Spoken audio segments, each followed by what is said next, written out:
না এই ব্যাপারে আসলে কিছু বলার নেই, আপনারা দেখতে পারবেন আমাদের সাথে যা ঘটেছে ওটা আমরাও তুলে ধরব। ভাই একটা বিশাল খেলা জিতে আসছি, এসব বিষয়ে আলাপ নাই করি, ভালো হয় না? দর্শক, সামির কাদের চৌধুরীকে দেখছি আমরা।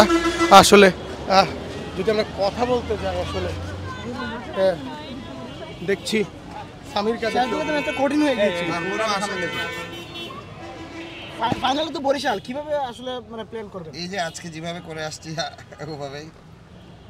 শেষ দিকে 1 বলে 4 রান প্রয়োজন ছিল, আসলে বিশ্বাসটা ছিল কিনা আপনার? জি জি বিশ্বাস ছিল। সব মিলে অভিনন্দন। থ্যাংক ইউ, আপনারা দোয়া করবেন। ভাইয়া ফাইনালে কি কাউকে দেখবো কিনা নতুন কোনো সাইনিং? চিন্তা করব, আমরা এখন হোটেলে ফিরে একটু চিন্তা ভাবনা করবো ইনশাআল্লাহ।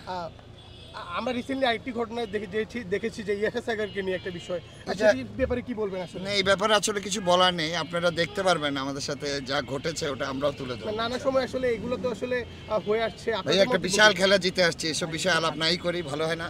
না ইয়াসা সাগর তো আসলে পুরো চিরাং কিংসকে জমজমাট করে রেখেছিল আসলে, আর দর্শকরা তাকে মিস করছিল। এইসব বিষয়ে আমি এখন কথা বলতে চাচ্ছি না, আমাকে ক্ষমা করে দিবেন। ধন্যবাদ। আর দুর্দান্ত জয় ছিল। বরিশালে লঞ্চ ডুবাতে পারবেন?